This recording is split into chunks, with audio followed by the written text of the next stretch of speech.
Did anybody have a good time today? Wasn't it terrific?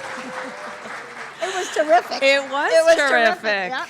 Somebody knows how to put on a festival, Somebody does, yep.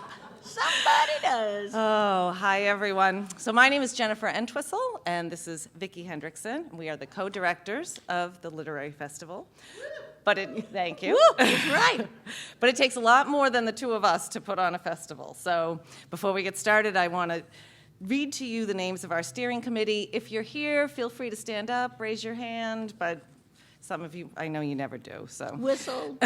So our steering committee is Mike Cameron, Linda Carpino, Mavanwi Collins, Cindy Dadd, Bethany Groff-Dorough, Allison Driscoll, Rena Espaillat, Sherry Frank, Elida Fry, Nana Kennedy, Karen Kruger, Glenn Myers, Alfred Nicole, Sarah Smith, Debbie Szabo, Sky Wentworth, and Glee Woodworth. So, I saw Glee. yes, There there's she is. somebody. Whoa.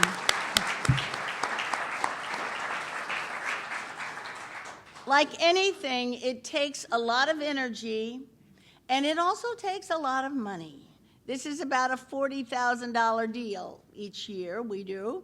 And so I would like to thank now those people who contribute, at least in part. The list is long, so we don't have 3 or 4 hours for that. But certainly the two banks, our local banks, the Newburyport 5-cent Savings Bank and the Institution for Savings, are underwriting us at very high levels. Also, the Bishop Foundation underwrites the children's program. And then we have many individual donors who are very generous and kind, because we couldn't get to that amount if we didn't have those people. So let's give them a round of applause.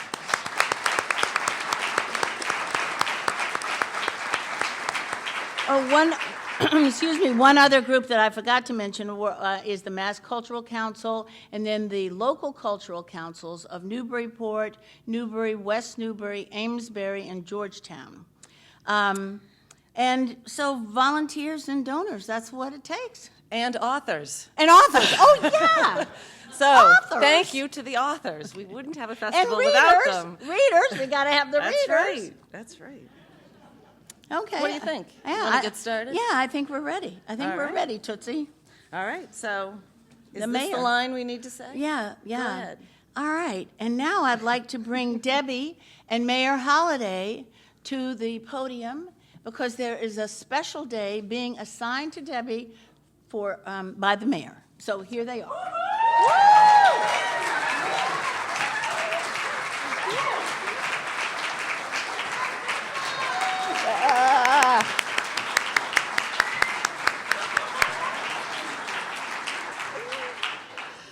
Good evening, and I hope you all had a wonderful day today. This is an amazing festival. Vicki and Jen, amazing job that they do. And I always get to do these proclamations, which are wonderful, and I was so thrilled when I found out that I was giving a proclamation in honor of this amazing woman. Just a brief little story. My son was really struggling in high school, and he met this teacher, this creative writing teacher, who changed his life and really helped him find an outlet and really changed the course of history for him in high school. And it's this woman here, and I will always be grateful for her. And she has done this for so many students in the high school. So here, I will read you the proclamation in honor of Deb Szabo. Whereas the 216 Literary Festival honoree, Debbie Szabo, has lived off Lime Street for 34 years. Born and raised in New York City, she attended the High School of Music and Art, Boston University, where she received her BA in English, and Teachers College, Columbia University, where she received her MA in Education. And whereas early in Debbie's career and during the first 7 years of court-ordered desegregation, she taught in the Boston schools. In 1982, she began teaching in Newburyport, where she founded the Creative Writing Club, evolving into a creative writing class, joined with students and local poets to start Poetry Soup, a forum for student poets, and following an intensive summer workshop with Robert Penske, began the Newburyport version of the Favorite Poem Project. She coaches the prize-winning Newburyport High School Poetry Slam team for Boston's Louder Than a Bomb, the largest youth poetry slam in the country. After 42 years of teaching, Debbie still gets a thrill watching her students discover the beauty of poetry. And whereas Debbie won the Ed Molin Award for Teaching Experience in 1991 and the Nancy E. Pease Action Against Prejudice Award in 2012 for her work celebrating diversity and promoting social activism through poetry. She is included in the book Legendary Locals of Newburyport, rightly so. So therefore, be it resolved that I, Donna D. Holliday, Mayor of the City of Newburyport, speaking for its residents and guests, publicly honor Debbie Szabo and declare Sunday, April 31st, Debbie Szabo Day in the City of Newburyport. There you are, my dear.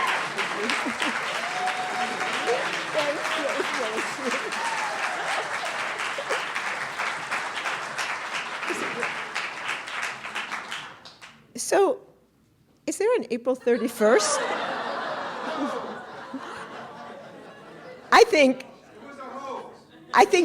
I think every day is April 31st.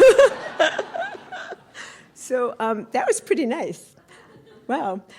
All right, I have a confession to make. When I was younger, I thought I might be a real star of musical comedy, and so I used to practice my acceptance speech in case I should get a Tony or an Oscar or anything like that. And I even practiced my Miss America acceptance speech a little bit, usually after a shower wrapped in a towel. But this is about as close as I've ever come. So this is very exciting, and I'm really pleased. I'd like to thank my mother and my father. No, I'm only kidding.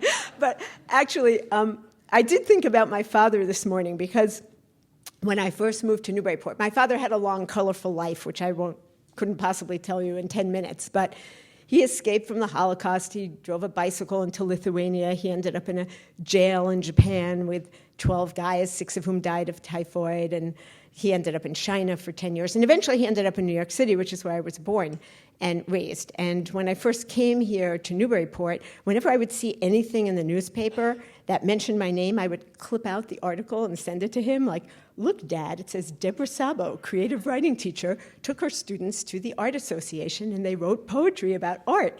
And I thought, wow. And then there would be another little one like that. And I kept sending him these little articles, and he didn't say much. And finally one day he said to me, yeah, you're a big fish in a little pond. Let me know when you're in the New York Times. So I have not yet made it to the New York Times, although some of my students have. So in some ways I have. But I have to say, I think this is the best little pond I could possibly have been a big fish in. And I've really loved everything about living, well, maybe not everything, but there may have been the odd kid or two, but for the most part, I've pretty much loved everything about living and working in Newburyport. So I do feel pretty good about that. And fortunately for you, I'm not wrapped in my towel. Vicky has a question? Yes. Did you remember that Rita's going to introduce you? Oh, damn. Bye for now.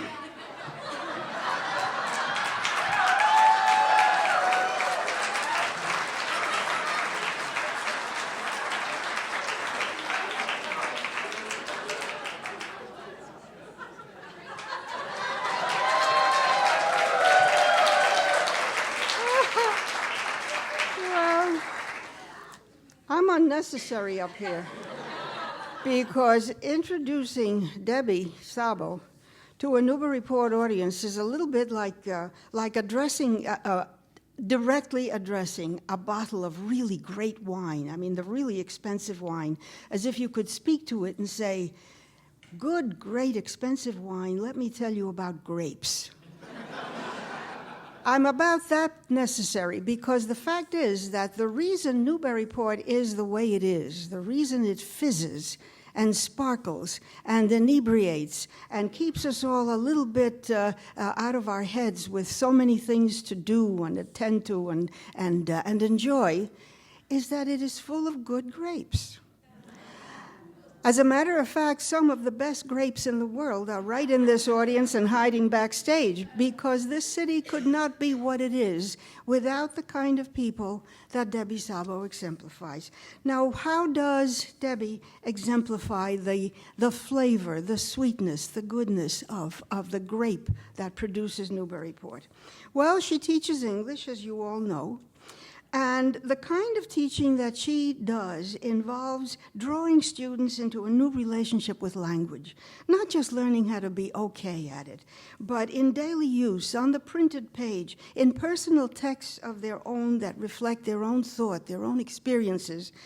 She wants her students to own the language, not to be afraid of it, but to own it, to take risks with it, to have fun with it, to see how others have used it effectively in the past, to share it with each other, to teach each other how to use it better.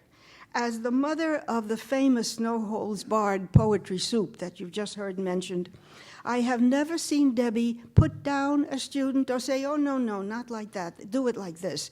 She explores. She wants the students to come up with the right thing, if there is such a thing as the right thing, on their own. And that's what makes for real teaching. That's why she is the grape of Newburyport. She is also the faculty advisor of that group's magazine. She's the faculty advisor of The Record, the official school magazine. And she has guided and challenged and encouraged and helped to shape several generations as far as the use of language is concerned. But there's more than that, because she takes her students off campus. You've just heard about the Louder Than a Bomb. You've heard about the slam performances. But there are also visits to art galleries to see how language can be combined with the visual arts in a way that enriches both and enriches the students. She invites poets, both local and nationally known, to come to Newburyport to speak to her students.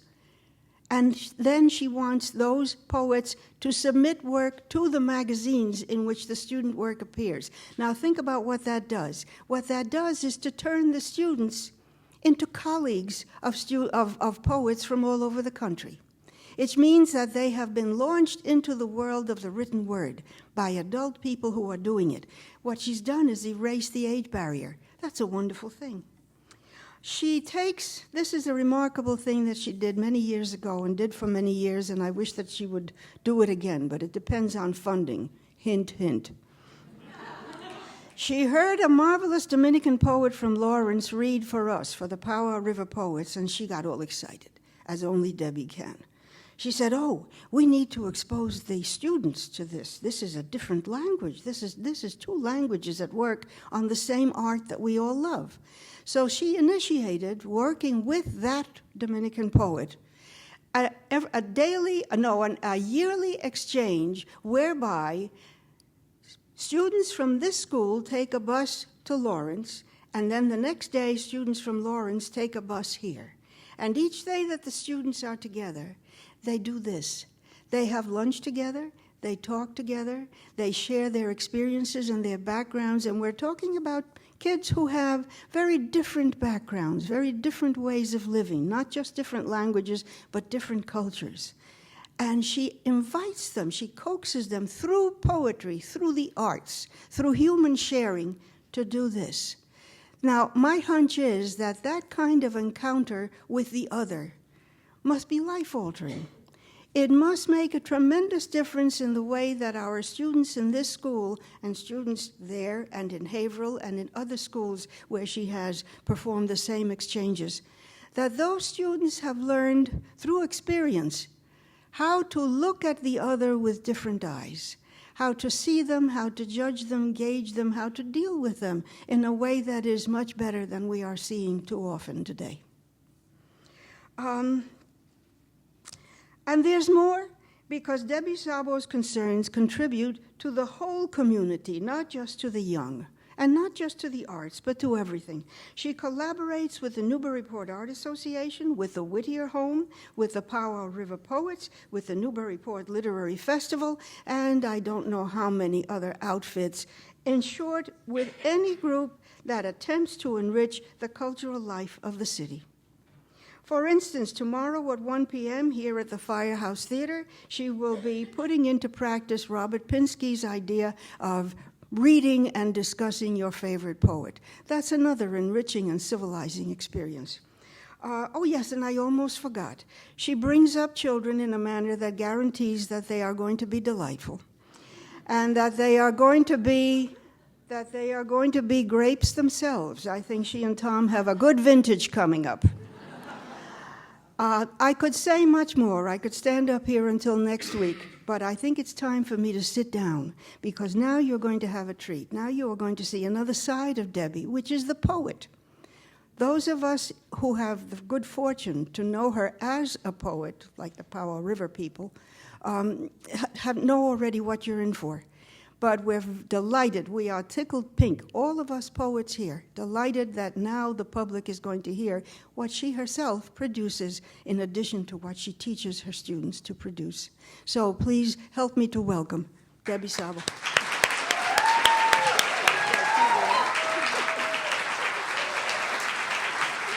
Thank you, Nina.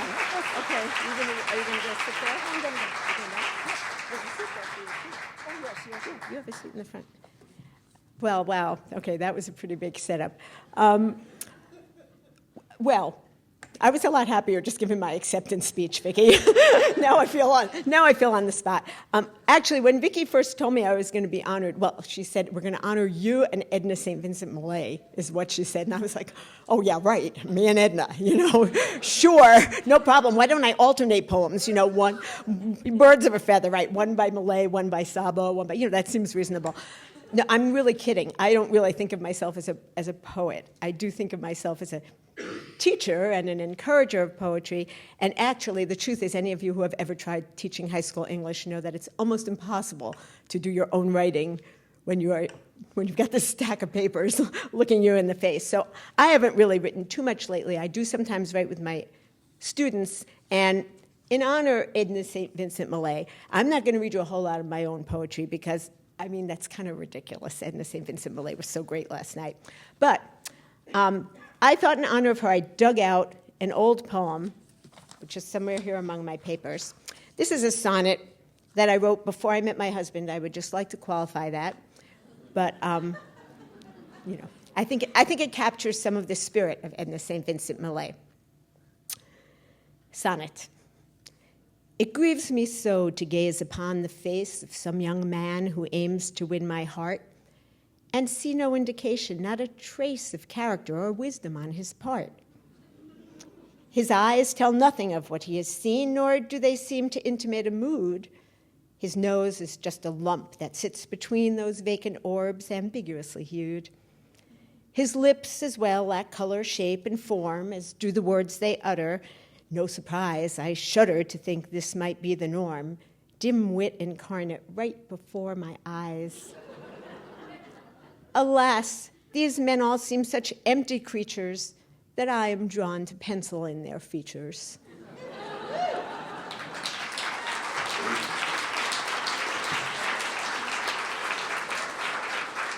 Thank you.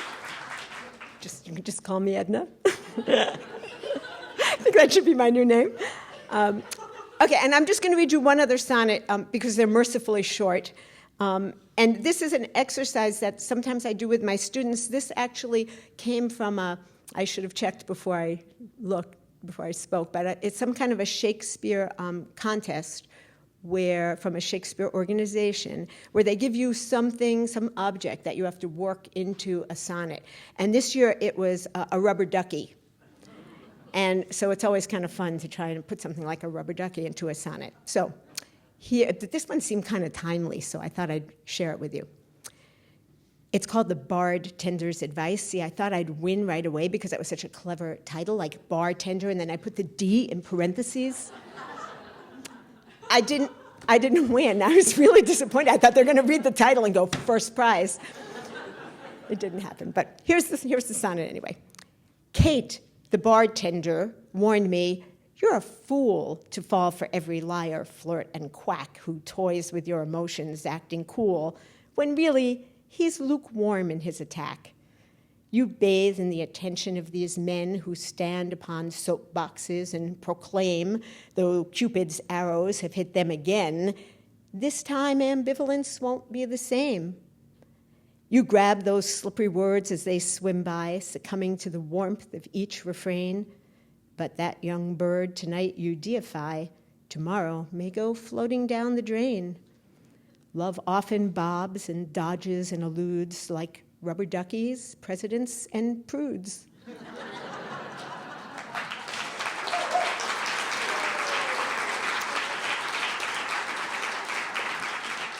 So I thought really the best tribute to me would be to hear from my students, or former students, as the case may be, because that really feels like the wine. I just kind of feel like a big grape, really. But I think I don't know what all of them are going to do. My family is also going to do something, and I never know what they're going to do. So I don't know. I think and of course I've lost I think the first person on the program. Oh, is you? Oh, well, my husband is planning to be first. The first person on the program is Kate Bolick. However, my husband has evidently preempted you, Kate, which is perfect, really, for, you and the things you write about. So you've now been preempted by my husband. I have no idea what he's doing, but here he is.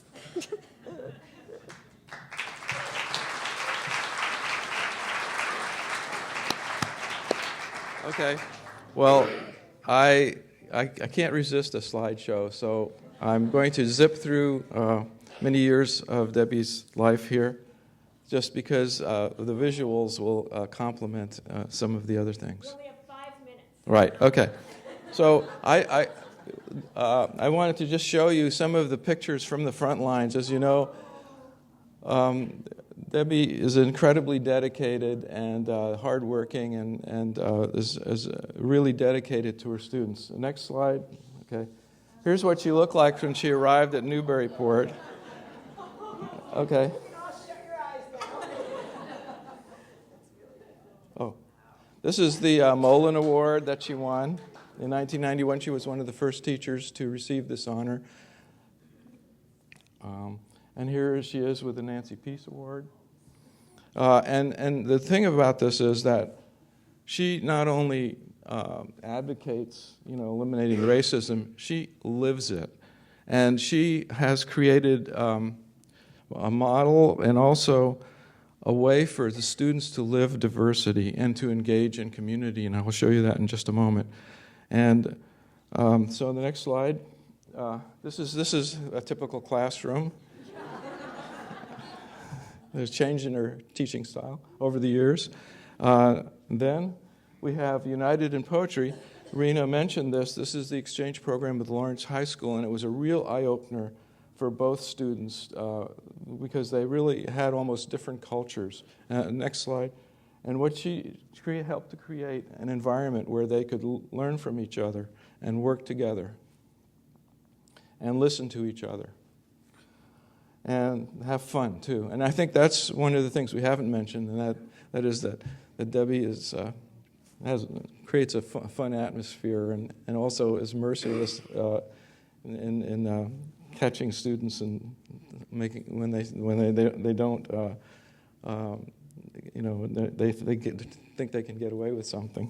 But anyway, she has some very, very humorous ways of saying things.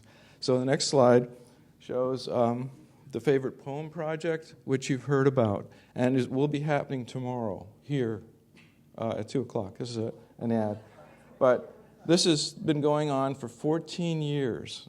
Next slide, please. Of course, she assembles all the people in 2 groups. Next slide. And she did this under the inspiration of Robert Pinsky, who is a professor at BU and a former poet laureate. And there she is. In the last year, actually, she had a couple of meetings with him. Next slide. And here she is, talking to the troops. Next slide. What she has done is bring together a real diversity of cultures, and this will happen tomorrow too, of ages and interests, all together in the same forum. Next slide. Next slide. I don't know where everyone disappeared, but this is just one. Okay. Okay, next slide, please. Okay, this is just one favorite poem project. Can you imagine just the organization that it takes to pull one of these things off every year? Quite a lot of work, and quite a range of people to deal with, and a range of poetry as well. Next slide. Now, this is the sort of the gemstone in Debbie's creative writing work, and that is the poetry soup, which allows students not only to hear each other's poetry, but also to hear famous poets come and deliver their work, and to engage with them in questions. So next slide. What do you know? Next slide. Now this is Jack McCarthy, who is a favorite here. He unfortunately is not with us anymore, but he came and he was very exciting to motivate the students. Next slide. And here we have someone else we might know, and sometimes there's music. Next slide. All kinds of people, and these are really fun, engaging events. Next slide. Okay, next slide. And the next slide. So unfortunately, Sam had to go through the ropes. He took English and creative writing with his mother, and poetry soup and all the rest. Next slide. Now, in 2012, Debbie branched out in a more ambitious project, and in this case, she helped students create their own poetry and group poetry to come onto a national stage of competition, a poetry competition. Next slide. And this is quite a big event. The Newburyport team is down there on the right, and they've done very well. Next slide. And here's one of the teams. You can see they're very artistic. And next slide. Yes, of course they are. And next slide. Okay, that's it. So I promised to stay within the 5 minutes, and just want to thank my wife for doing such good work. So I'm one of Debbie's students. I'm Kate Bolick, Newburyport High School class of 1990. And I didn't realize until tonight that I really started out, I met you early in your career here in Newburyport. So if you came in 82 and I entered the high school in 86, and I had dinner with Leslie Leisure over the winter. Yeah, class of 89. And I didn't realize, she said that our little group, we were the first creative writing club. Is that true? And would that be in 86 or 87? Yeah. So that was really cool. And I haven't talked to Leslie Leisure since high school, but that was the kind of, that creative writing group and club or whatever we were was so formative for all of us that we really formed a connection that lasted, these bazillion years. And she's a fascinating person now. So when Vicki asked me if I would say a couple of words, I said, of course, I love Debbie Szabo. Everybody loves Debbie Szabo, and Debbie really is, to know Debbie is to love her. It's really, she's that rare kind of person. And as a teacher, her enthusiasm and irreverence and humor and sense of fun really, imbued the school experience with something special and unusual and unlike anything else. The closest was Ms. Laganis, That was the only other place, where there was a real sense of something. But it was also not only your enthusiasm and generosity as a teacher, but what you represented as a person, your flair and style and worldliness was it was a window onto wow, I guess maybe there is a world beyond Newburyport, because Debbie seems to come from there and she makes it seem great. So I feel so lucky that I had you when I was young and that you helped set me on my my way. So thank you so much.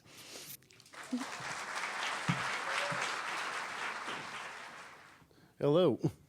I'm Szabo. How you doing? It's been a long time. I know. See some other former teachers out there, too. Interesting. So Ms. Szabo asked me to come and say a few words, and that was maybe a month and a half ago after I just kind of emailed her out of the blue. Hadn't really talked to her in a few years. And I've been trying to think every time I'm driving in the car, I'm driving around going to work, trying to think exactly what to say.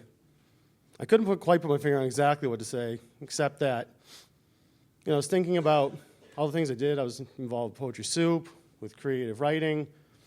I was in her English class for one semester. And then even coming to do a favorite poem project. For a few years, I'd even drop in on Poetry Soup after high school. And I'm just thinking the best thing, I guess, about Miss Szabo, it was her just openness and how the whole point of her class was just for us to be ourselves and to try to express ourselves in however we came to that, however we came to find that self. Sometimes it involved a little screaming, a little swearing, a little rolling around on the floor at Jabberwocky one day, which she said she had an odd kid or two. I might have been one of them. And, she let us get away with something. She put up with a lot. She was very, very understanding, realizing that we're kids, we're going to do stupid things, but it just all contributed to us, just like I said, just being ourselves and finding that. So I'm learning now as a kind of a relatively new teacher how to kind of take some of that and just, use it in my classes. I still quote Jack McCarthy sometimes.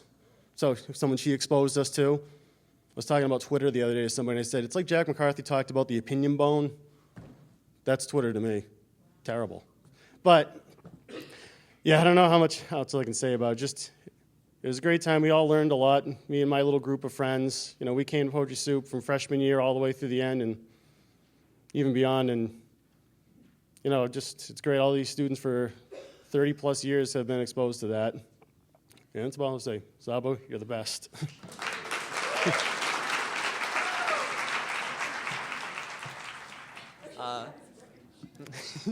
Hi, I'm Evan Bradley. And I am Jack Henke. And we are both Szabo students in class of 2011 at Newburyport. Standing with us in spirit is Hannah Zwickerhill, also class of 2011, and record staff member. Mrs. Szabo was our leader on the record, our guiding light, who, as has been said before, never put us down on our choices for putting this important literary magazine together. And we have a few small things to honor her this evening. I'd like to start. Hannah cannot be here. She's finishing up school in California. She wrote a small tribute that I'd like to read on her behalf. So just imagine that there's this lovely person here instead of me. A small tribute. It's quite a good one. Small in length, perhaps. People don't sit too long. But this is Hannah's words here. There are many stories I could tell you about Mrs. Szabo that would illustrate and extol how kind and funny and caring of a teacher and person that she is. She was good to me in high school, providing me and countless other students over the years a space in Poetry Soup or The Record to write and explore. She'd weasel me out of class to go on a student writing exchange to Lowell, or she'd get a group of us together to go to a writer's workshop at Waring. I'm not sure how she handled me or my friends at the time, as we take over The Record's small office in the library, bouncing off the walls and drawing bizarre doodles on the whiteboard. We'd eagerly eat the lollipops that she'd used to bribe us to get at least some work done, and it was effective. She constantly gave to me and everyone, but I think perhaps what she's given me post-high school is what has meant most to me, and I think to all of us, friendship. College has been a wild ride, and Szabo was there for me. Specifically, in the winter of 2014, my cousin's husband became severely ill and passed away. I went to the hospital nearly every day to be with my cousin in the waiting room, and after her husband died, I struggled to cope. In the following weeks, Szabo and I had breakfast as we usually do, and she gave me an offer to help her coach her Louder Than a Bomb team. I accepted, and it changed everything for me. From the conversations Szabo and I would have driving to coaches' meetings, to talking to the members of the team about their poems, performances, and lives, it grounded me. It gave me, in a sense, it gave me a sense of purpose in a world where a good 37-year-old healthy man could die from the flu within months of his wedding. Somehow, Szabo knew what I needed and was able to give to me what no one else could. And I don't think I will ever be able to thank her enough. So believe me when I say, I could never forget the Szabo.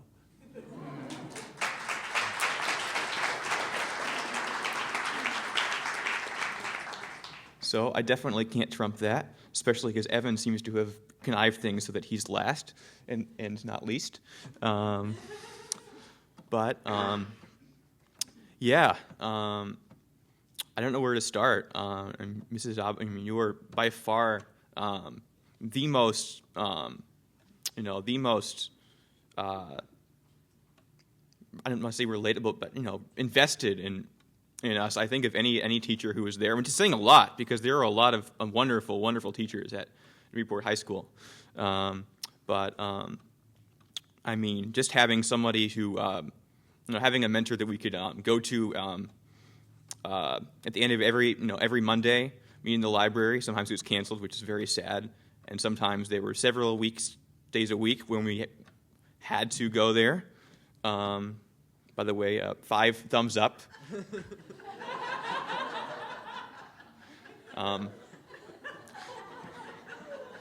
Thank you for laughing. Yeah, I always look forward to the bleak midwinter because that was when we had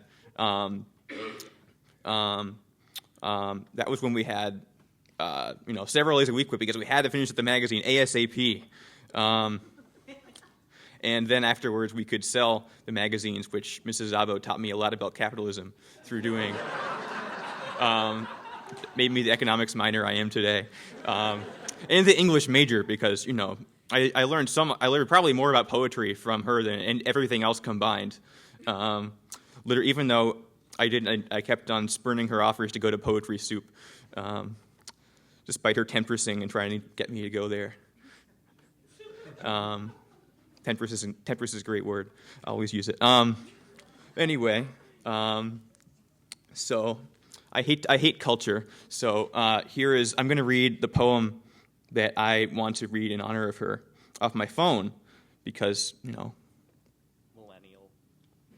Shut up. Anyway, here it is. It's called. It's not about Mrs. Szabo, so I can't trump Hannah. And now it's loading. Lovely. I love technology because I'm a millennial. So it's called What the Light Teaches by Anne Michaels. Second line, still loading. That's why paper is better, right? Yeah, especially for the environment.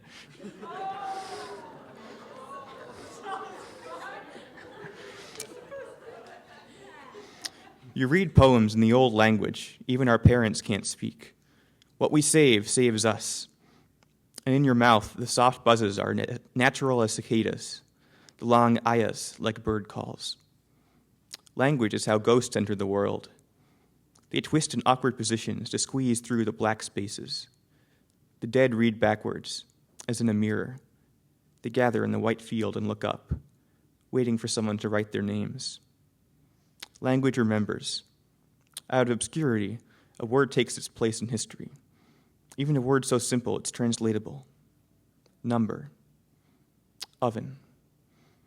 Because all change is permanent, we need words to raise ourselves to new meaning. Tea and Dhaka and river. It was a suicide mission to smuggle language from mouths of the dying and the dead. Last words of the murdered mothers. Germany, Poland, Russia. They found that what they'd rescued wasn't the old language at all, only the alphabet the same, because language of a victim only reveals the one who named him. Because they were plucked from the center, because they shared the same table, same street, there was no idiom to retreat to. What was left but to cut out one's tongue, or cleave it with new language, or try to hear a language of the dead, who were thrown into pits, into lakes. What are the words for earth, for water? The truth is why words fail. We can only reveal by outline, by circling absence. But that's why language can remember truth when it's not spoken.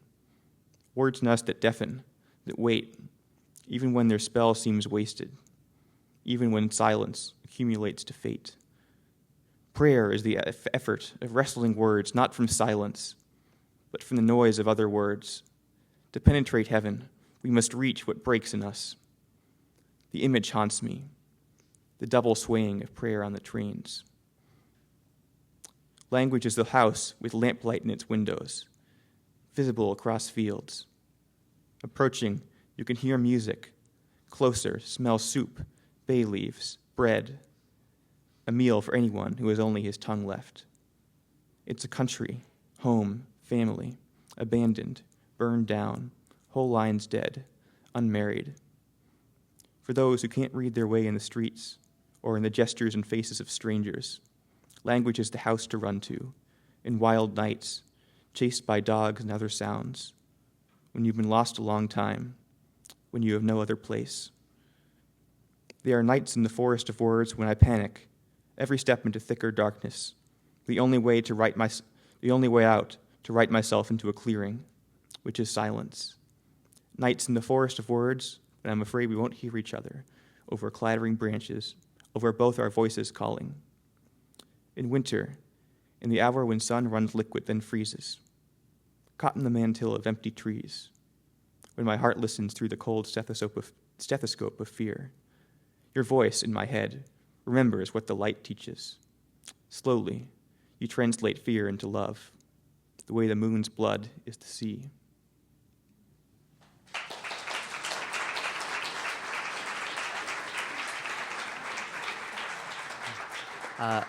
I too have a small poem for Mrs. Szabo, one that she actually had us read in class once when I was but a wee junior. And I guess what I pull from this poem and what I pull from my experience learning under Mrs. Szabo is that didn't always necessarily teach us what we wanted. I mean, I really dislike Catcher in the Rye. I'm sorry. Catcher in the Rye. That was not my thing. No, it was good. But You're a phony.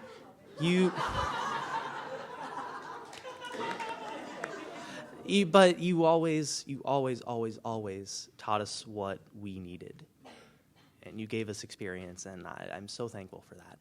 So I would like to read to you "The Waking" by Theodore Redke. I wake to sleep and take my waking slow. I feel my fate in what I cannot fear. I learn by going where I have to go. We think by feeling. What is there to know? I hear my being dance from ear to ear. I wake to sleep and take my waking slow. Of those so close beside me, which are you? God bless the ground. I shall walk softly there and learn by going where I have to go. Light takes the tree, but who can tell us how? The lowly worm climbs up a winding stair. I wake to sleep and take my waking slow.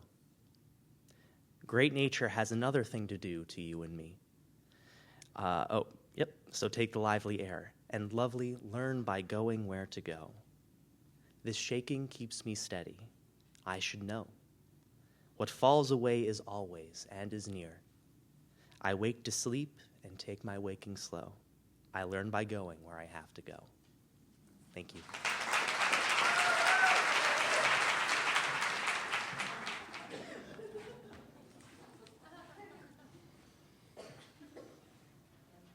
Good evening. We are Maria and Joseph Mastrocola, and we are so happy to be here with you this evening as we celebrate the wonderful talents of Debbie Szabo. She has given so much to the students of Newburyport inside and outside the classroom. Our daughter met Ms. Szabo as a new student to Newburyport High School. We moved from a neighboring community, and our daughter decided to transfer schools and start her junior year at Newburyport High.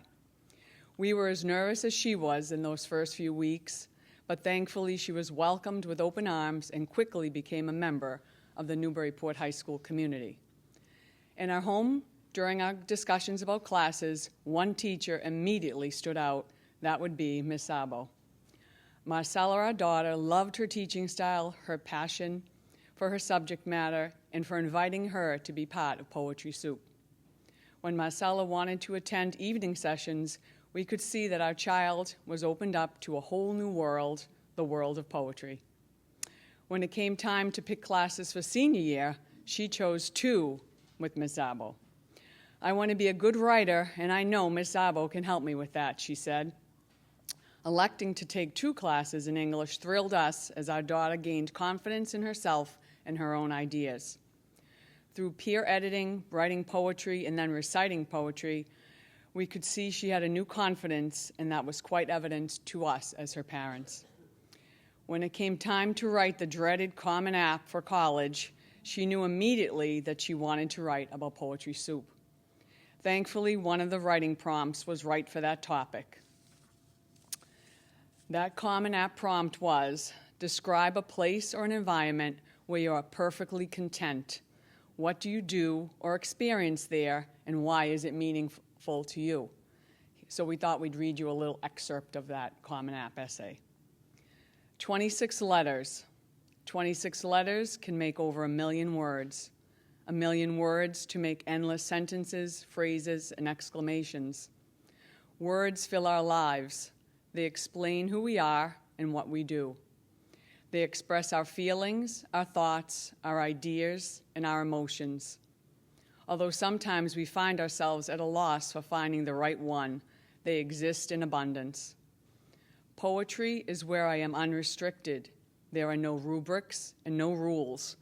I can be me. When I started to attend Poetry Soup, a club where students gather to share poetry, I began by just listening. I was a quiet observer, watching my peers and listening to their words, but a part of me was also yearning for the courage to step up and share. My experiences through Poetry Soup have taught me that everyone is not as different as they seem. Although we have unique experiences, we have diverse backgrounds and our own ideas, words can connect all of us. As human beings, we are all related to the same emotions and feelings. We all ache for others to whom we can relate. Poetry has shown me that I am never alone. We have words, and words can unite us. This comfort of poetry has allowed me to step out of my comfort zone and become more confident in sharing my words at Poetry Soup. I have become more comfortable with myself. I am not fearful of change. I embrace taking risks. I am more confident with expressing myself and sharing myself with the world. I don't know where life will take me. There is a fear that comes with the unknown, yet that fear is balanced by the comfort of knowing that I will always have poetry. Expressing myself through poetry will give me an outlet through which I can tackle any obstacle and embrace the world around me. All I need are those 26 letters and 1 million words. We think that that says a lot about the power of poetry, the skills of a great teacher, and the inspiration to become and imitate a true mentor. Our daughter Marcella has decided to become an elementary teacher and only hopes that she will have the passion and the power to lead students to be lifelong learners, as she observed in Ms. Szabo's classes. So thank you, Ms. Szabo, for being a guiding influence for our child and countless others in Newburyport.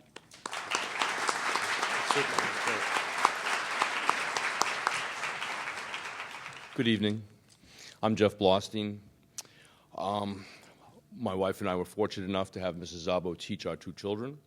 My daughter, Rebecca, is in Denver, finishing up her degree, and my son, Andy, lives in Chicago. Tomorrow night, he'll be starring in The Heat of the Night at the Shattered Globe Theater.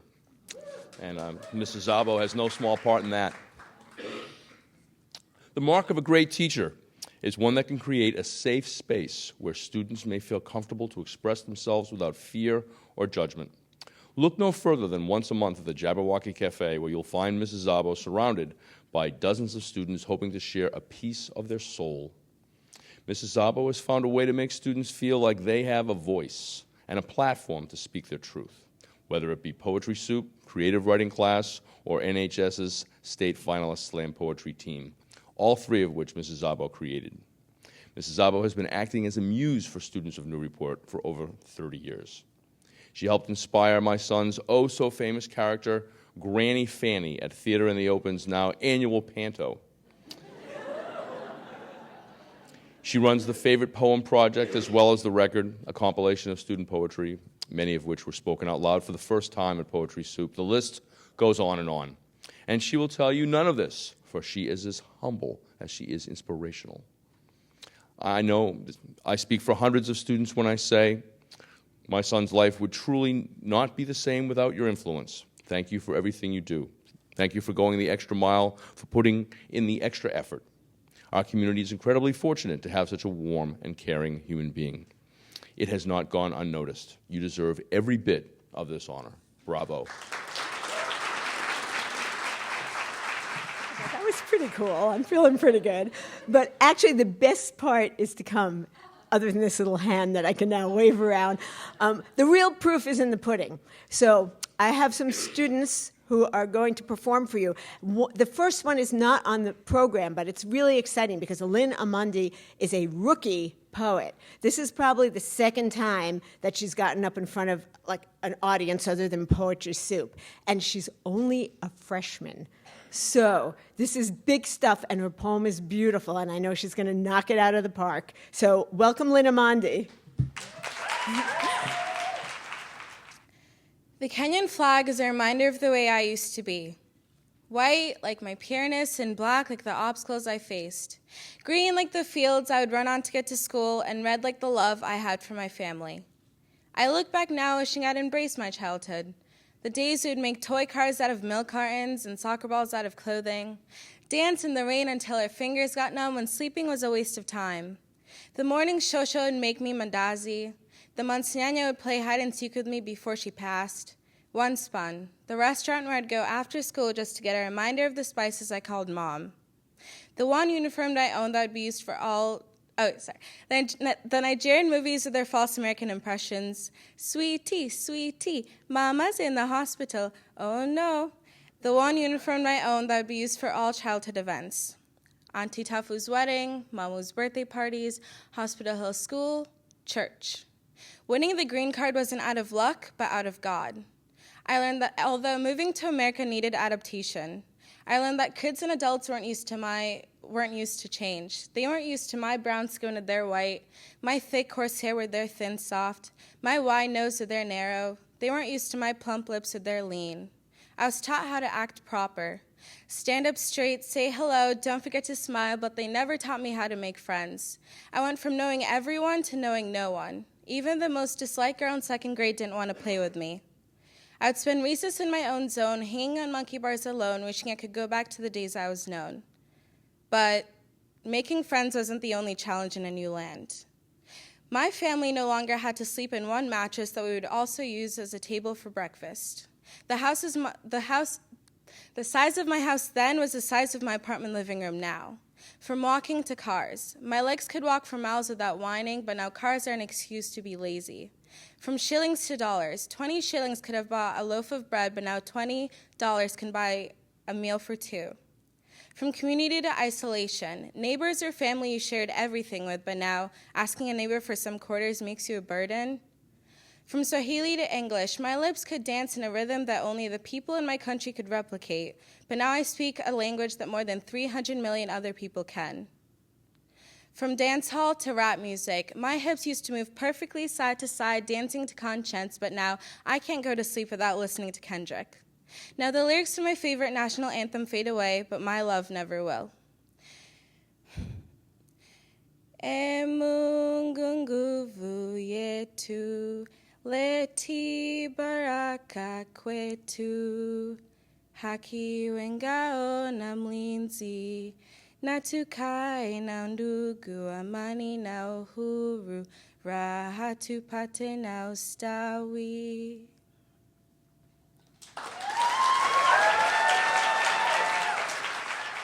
Hi, I'm Charlie Lake. I'm a student of Ms. Szabo's. And just a few words before I read what I'm about to read. I think Ms. Szabo expected me to read a slam poem tonight, so she might be a bit surprised. But I wanted to read a page poem because I wanted to show Miss Szabo that her work goes a lot farther than just through the slam team. I mean, I didn't realize that poetry was something I loved so much before I came here, and Poetry Soup was what helped me realize that. And I mean, I've gotten to try so many different forms because of her instruction, so I wanted to share something a bit different with her tonight, because this event is about her. So instead of reading something that she's heard already, I wanted to read something else.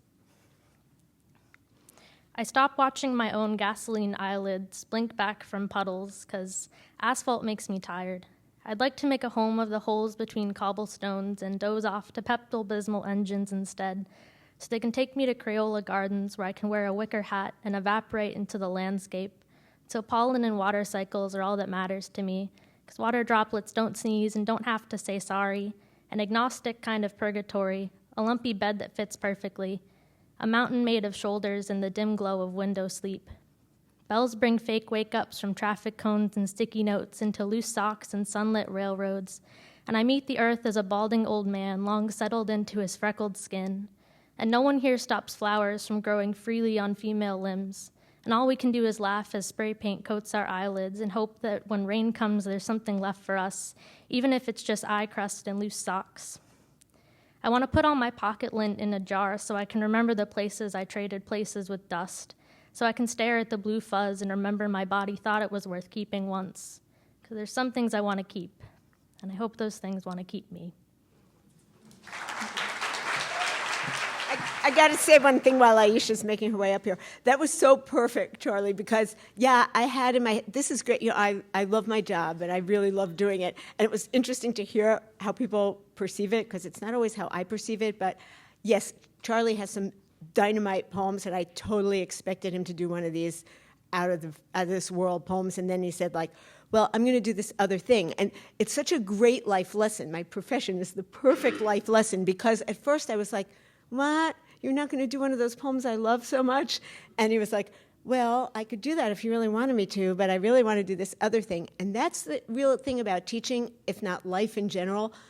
If you just let people do what they really feel like they want to do, I mean, really, not just like on the surface, like I feel like eating 5 quarts of ice cream, but, you know, what they really, really inwardly want to do, you know, that was beautiful, Charlie. So thank you for that. And here's Aisha, who will tell you one of my favorite all-time stories and do a poem. I think I know what Aisha's doing. I don't know. Oh, my goodness. I'm so excited. I have wanted to talk about how much I love Miss Szabo in front of many people for, like, ever since I met her. So, wow. I wish I had, like, an hour, but I'll just keep it brief. Miss Szabo is so amazing. Basically, it's a rare thing for me to feel like I am in a partnership with my teachers. And in high school especially, I often felt like I was battling with my teachers. I was like, let me do this thing! And a lot of my teachers, it felt like a battle, and it felt like some kind of not partnership. And with Ms. Szabo, I felt like I was, you know, she was on my team. She was in my corner all the time, even when I was really being a pain. And just all this love and support and patience and challenging me. So one night, this is the story that she wanted me to tell so badly.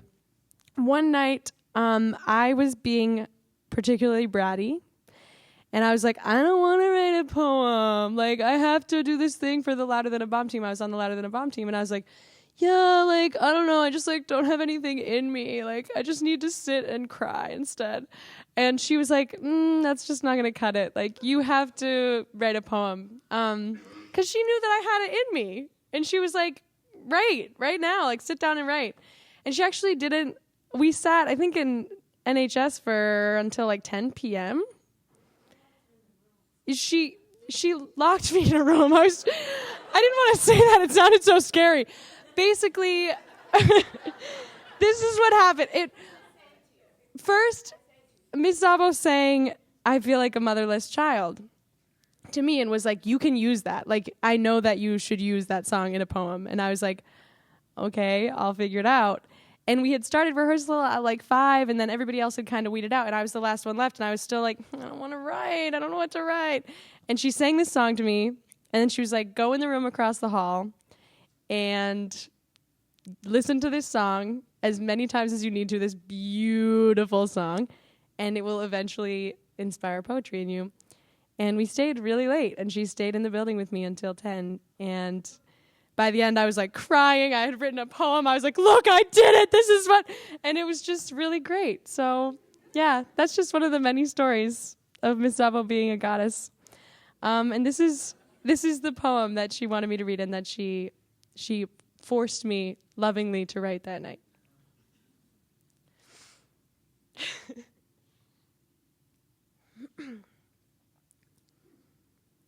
Sometimes I feel like a motherless child.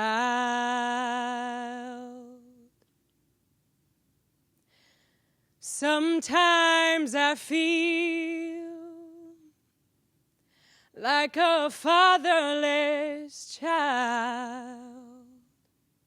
Sometimes I feel like a nationless child, a long way from home. I'm not good with numbers. I don't like to divide, and to me, unity could never be wrapped up in a plus sign, but I hear it's an estimated 100 million living within society's cracks, and they are secrets to our species. They're numbers on a screen. From the love seat, the numbers glow, glazed over and glistening like the glitter on the newscaster's dress. 100 million, 138,180 numbers. And I think I must be numb by now. Denial feels like the only way for survival, and I think as a child, what do you do when you're homeless? How do you pass the time?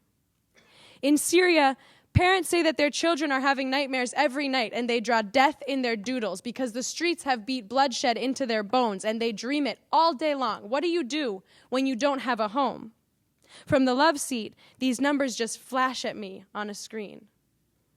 100 million, 138,180. In 2013, 23% of homeless Americans were children. That's 138,149 pairs of eyes looking for something that will look back, and we point fingers. We say, it's the drugs, it's Obama, it's the money, it's the system, I can't see them. Not my problem, anyone's job but our own. But we have to see the refugee, the displaced, the kidnapped are all other words for human without a home. In the dictionary, home means a place where someone lives permanently. So I guess that means that 1 million Syrian children have made a permanent home in gutters, that Nigerian girls had made a home in their schools before they were stolen, and now there are 180, 200 plus, close to 250, more than 300. We don't even know how many girls are gone, what kind of burden they might be keeping. It's midnight right now, and we don't know where they're sleeping. And the news referred to Boko Haram's compound as their new world, because that is their home now. Lawan Zana, a Nigerian father, saw the video released from the belly of that beast, and he could identify his daughter. Her name was Aisha. From the love seat, she's just another homeless human. And from the hate seat, she's just another number.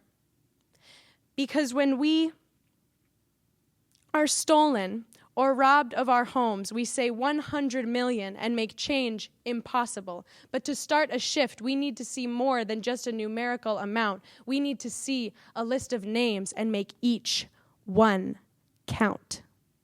Thank you. And thank you, Debbie Szabo, for being amazing. Thank you. So while the group is coming up, I'll tell you one other little piece to that story, because I sort of went to Aisha. Sometimes I feel like a motherless child. Like, that's what I did, right? And I gave her a couple of Time magazines, which I think I had to bug her to even open them up.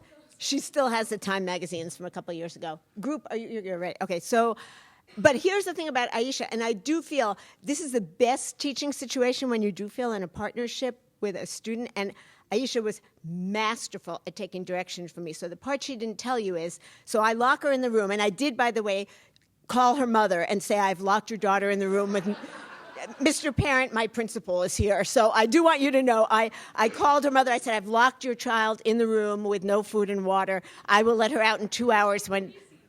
Oh, I think I did give her some Reese's so she wouldn't starve to death. And I'll let her out in 2 hours if the poem's done. But when I walked by the room, here's the thing about Aisha. I don't know if you remember this.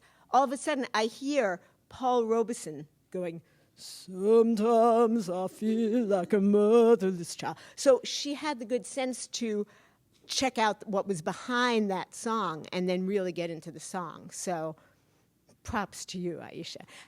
Okay, and so now, I don't know what the heck this is, okay? At Louder Than a Bomb, there is always a group poem. That's part of what we have to do. So I had asked Charlie to assemble the group and to recreate last year's group poem. So they texted me last night at about, I don't know, at 11 o'clock or so, 12 o'clock, saying, we're doing something else. So I don't know, they're being themselves. I'm sure it'll be interesting. Here they are. So just one more introduction again. Sorry, Ms. Szabo, for always surprising you. So when we were asked to perform a group poem tonight in honor of our teacher, Ms. Szabo, we weren't sure what to pick. It didn't feel right to perform something we had simply written without it having to do with what we believe is the most important thing she has taught us, to love poetry. Because she didn't just teach us to love to write, but to also appreciate the writers that came before us and to experience their poetry as if it was our own.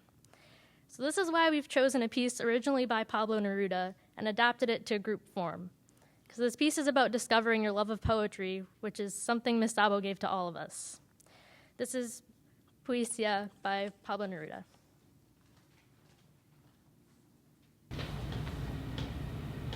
It was at that age poetry arrived in search of me.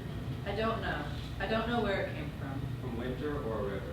I don't know how or when. No, they were not voices. They were not words. No silence. But from a street I was summoned. From the branches of night, abruptly from the others. Among violent fires, or returning alone. There I was without a face, and it touched me. I didn't know what to say. My mouth had your way. With names, my eyes were blind. And something started in my soul. Fever or forgotten ways. And I made my own way. Deciphering that fire. And I wrote the first faint line. Faint. Without substance. Pure nonsense. Pure wisdom. Of someone who knows nothing. And suddenly I saw the heavens unfastened and open. Planets, palpitating plantations. Shadow perforated. Riddled with arrows. Fire and flowers. Winding night. The universe. And I, infinitesimal being. Drunk with the great starry void. Likeness, image of mystery. Felt myself a pure part of the abyss. I wheeled with the stars. My heart broke loose on the wind. Oh. Pretty great, you guys.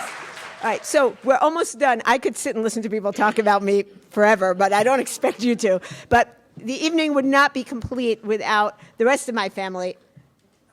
You're coming again? What? Oh, okay, you ready? Okay. So first we have my daughter, Vivian Szabo. No, you're first. Reading an original poem. Okay.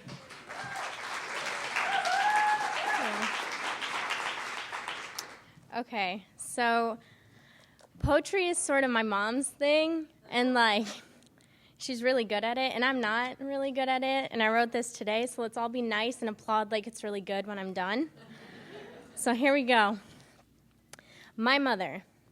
You had your turn to write a poem about me, and let's be honest, it was on the line between okay and all right. But mine will be great, because I picked a subject that's equally as great. My mom is a universal mother, sister, teacher, and friend to all those whom she meets. How is it that I begin to get competition from my own mom? But I don't mind. The fact that she's touching so many lives and letting people in is nothing to be jealous of. It's something to be proud of.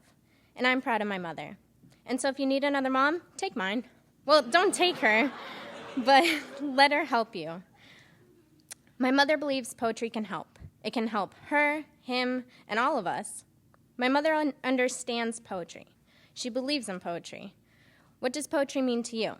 6 letters, 3 syllables, and a limitless amount of possibilities for beauty.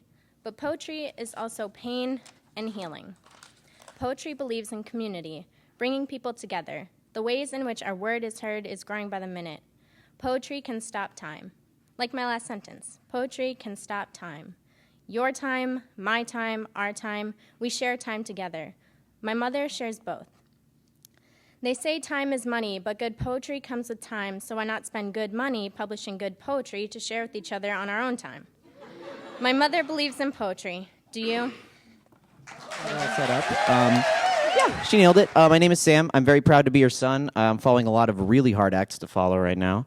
I am a janitor and cartoonist in Portland, Oregon, and I think without a doubt the most well-received comics I've ever made have been about my mom. So she wanted to do like a quick introduction overview of her work, and so we're going to do one story from my book, but first real fast. Here we go. So there's the cover of one of the books I did about my mom. I started out just kind of doing little comic strips about memories of my mom. A lot of them were childhood comic strips. There's the first one I ever did. And they tend to be centered around arguments that we have. And people really responded strongly to them. So the stories have been getting kind of more developed.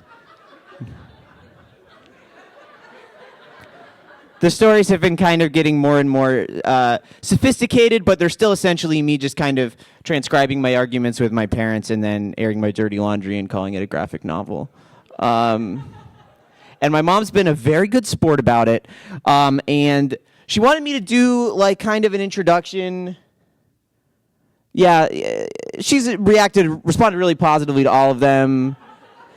She loves hearing her words quoted back at her, and she never denies that she said them. Okay. Well, my mom wanted me to do an introduction, and she kept calling me to give me contradictory notes and suggestions, and many of which were great. But all right, all right, we haven't started yet, and I've already crossed several lines. So I decided that the ideal intro. She wanted me to do like an overview of some art that I've done in my comics that don't really have anything to do with her or her literary legacy.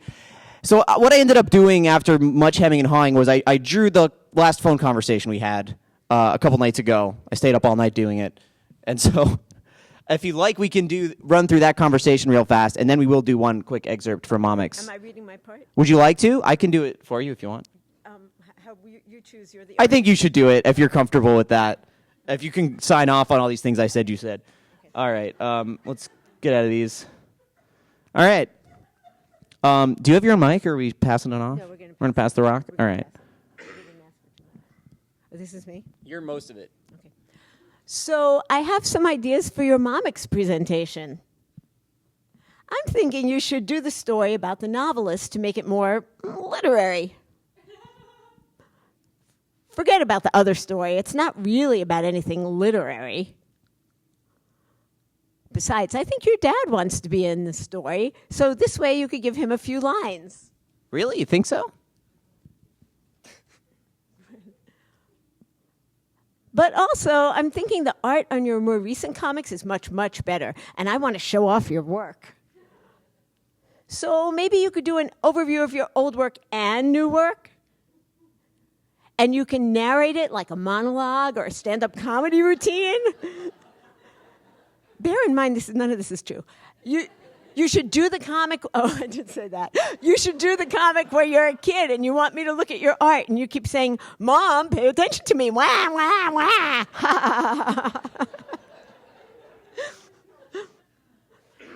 I love these cathedral sketches.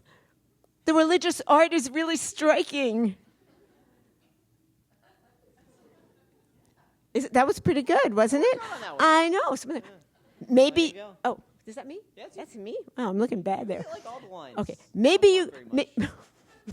Maybe you could do a slideshow of the church material, but make it about me. Mom, I really don't know how I would go about doing that. Oh, yeah. This rendering you did of that angel is terrific. You could... Oh. Wait. There it is. You could show it on the screen and say, "I'm Mama's little angel." I so didn't say that. You definitely said that, and the answer was absolutely not no. like this one of Moses. It's a great Moses. You could work in Moses somehow.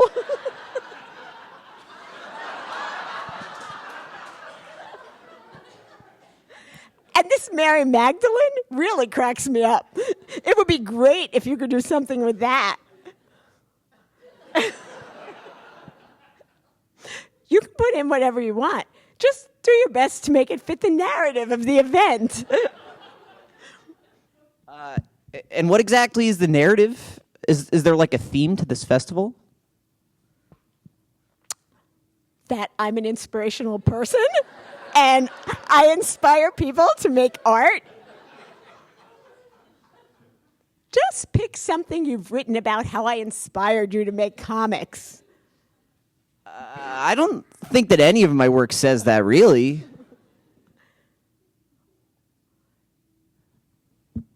I mean, I guess you inspired me to make these comics about you in particular.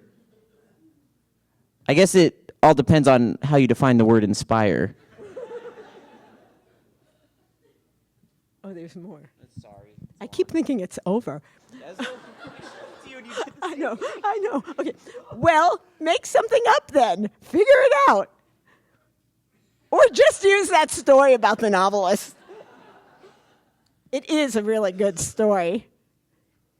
Even though it does make me look like kind of a jerk. Actually. I hope you get that the whole thing is kind of putting me in a weird position. Like, you want me to take these really vulnerable, personal, nonfiction pieces I've written about you and present them to everyone in our community. And you also want it to be about your legacy as an educator? How am I going to pull that off? Her legacy is very impressive.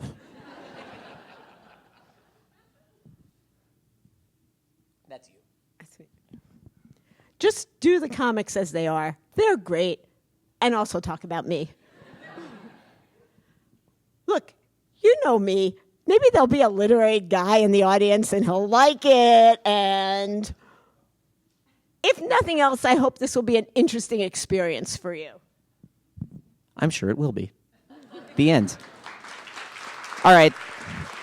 So that was the last convo we had. And there's my Momix, who has always been a saint-like figure in my life and in a lot of people's lives, apparently. Oh, my God. It's been so incredible hearing everybody's stories. And if there's time, I'd like to do an actual story from the book. I can, right? Yeah, let's do it. Oh. Is it? Can I get it back? I want it back. All right.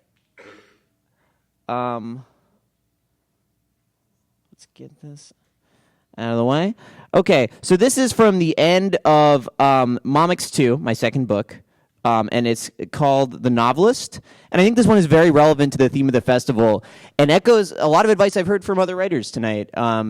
So this is just a short story about my mom taking me to meet a novelist who was going to remain nameless.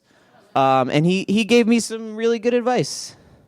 And an exaggerated story. I don't know why you feel the need to disclaim that every time. I disagree.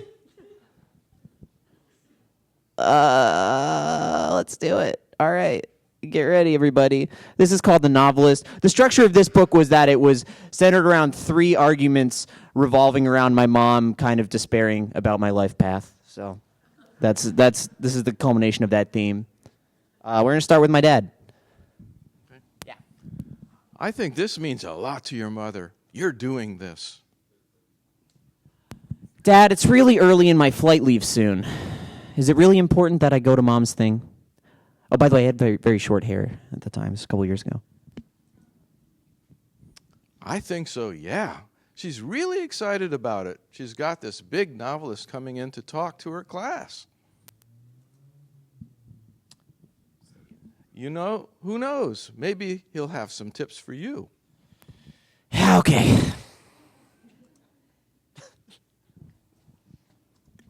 I'm back. Oh, it's still me. Are you ready to go? It's about to start.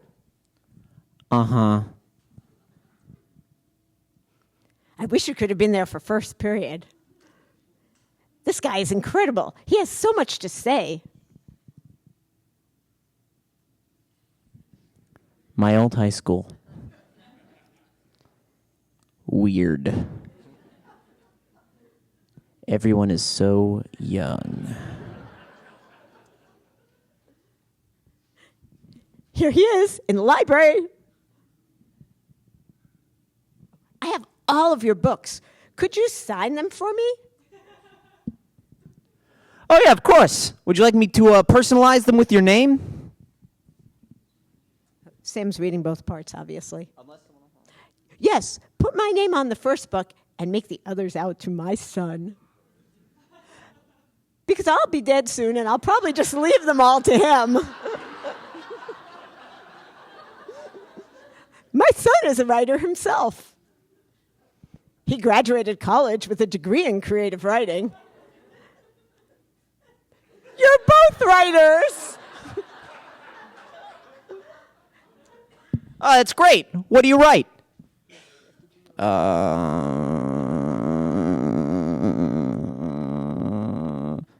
Comics, graphic novels. Oh, no kidding. That's a pretty new thing. Well, actually, they've been around for a while now.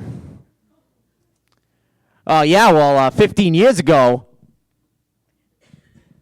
I have a question for you. I had him read your memoir about being a young, starving artist.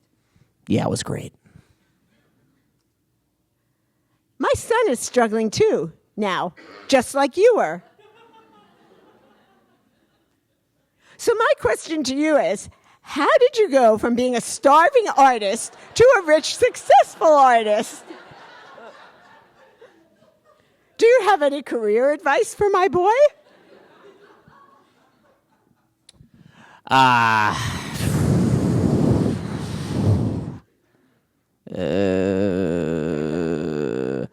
Good luck to you. It was very nice to meet you. Is that me going? Yeah. Hey! Later, during the student Q&A session. And so my editor says, yeah, now that's real violence. Ha ha. Any other questions? You never answered my question. How can my son put himself out there as a young writer?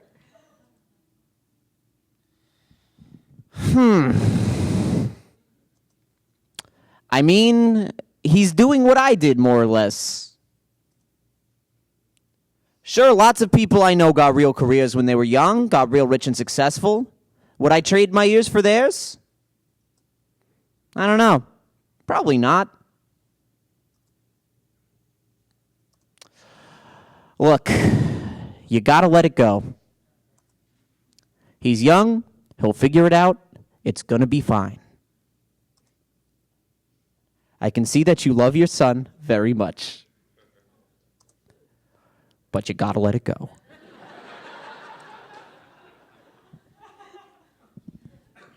Okay.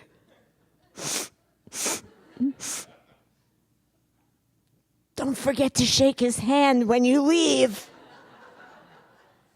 And thank him for the advice. The end. Thanks, guys. And thank you, Mom. You're amazing. Thank you to everyone that's performed. Oh, my God.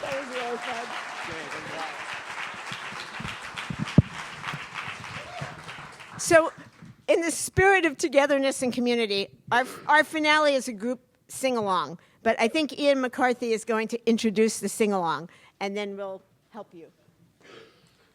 No, I think the person I want to have words with is Vicky for setting me up here at the end of this. You know, like the great grape that's on the vine, and then you get the great, nice nectar that comes from the grape that's mashed down. I feel like the pulp at the bottom of the thing. This has been fantastic. I'm here. You have a number of your colleagues in the audience tonight because they love you as much as I think everybody in the high school loves you. And, you know, I could stand up here and talk about the things she does every day because we see what she does every day. So I went a little out of the high school and asked some central office administrators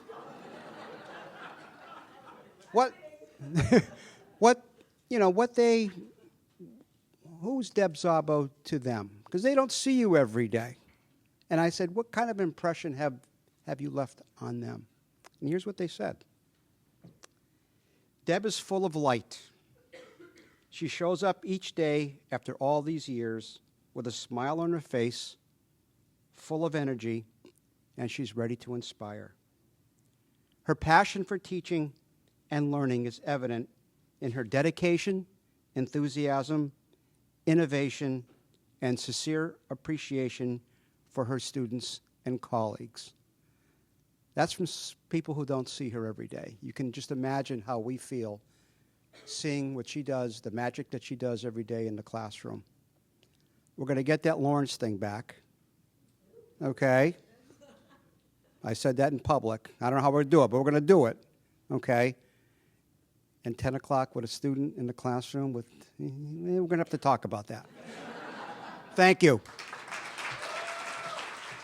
Hello. How many of you went to the G.W. Brown School or had a student, like a son or daughter, attend the G.W. Brown School? Okay. And how many of you are familiar with Beethoven's Ninth or Ode to Joy? Okay, I thought there would be more. Well, if you look at the program, it says that I'm introducing a song. It's not because I'm an exceptional singer. Mrs. Szabo, I don't think, has ever heard me sing. Though I did write a rap for one of her classes once about Thoreau. But I went to the G.W. Brown School. It was an elementary school. I was class of 2003 there. I'm here tonight with one of my friends who was also class of 2003. And for a very long time, I knew Mrs. Szabo as Sam Szabo's mom because he was 2 years ahead of me, and because I had heard that she had written the Brown School song, which is to the melody of Ode to Joy. I later had her as a teacher. She's a fantastic teacher. I went to Poetry Soup every week for 3 years and never performed once. But from the ages of 5 through 14, I knew her mostly as the rock star who wrote the Brown School song. I had no idea until maybe 8th grade that the melody was lifted from Beethoven. I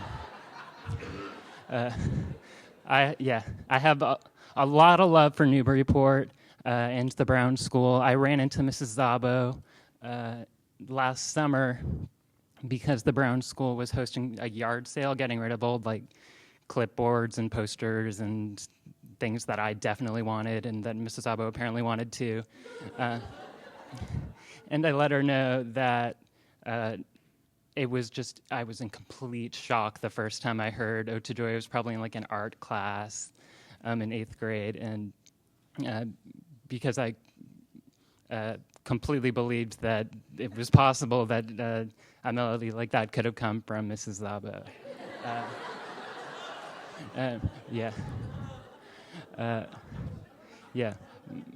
My friends and I all still know the words to this song. We have fond memories of singing it at every assembly. I think we're going to be singing it all together.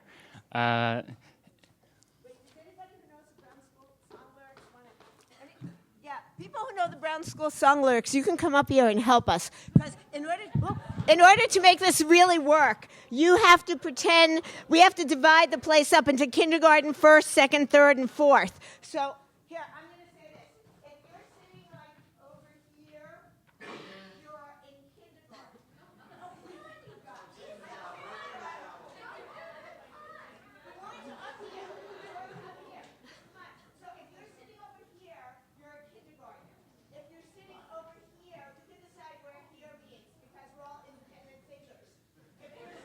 over here, you're a second grader. If you're sitting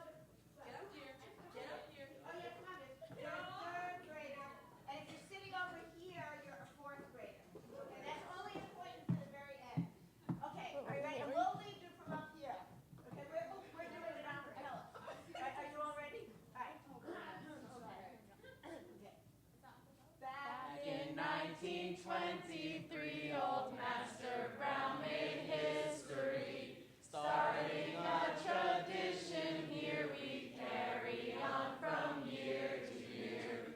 Learning, thinking, working together, striving to act respectfully. It's quite elementary, this is the finest place to be.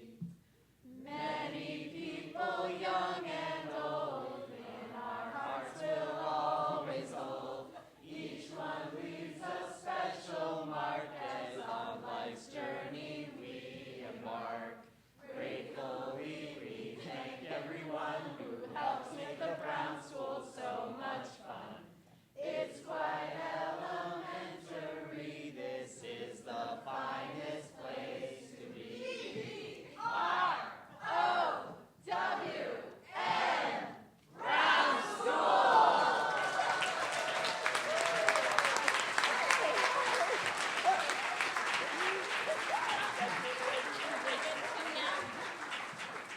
That's it, everybody. Anytime anyone else wants to praise me, you'll just have to do it on your own, but I'm always willing to listen to it. Thank you all for coming.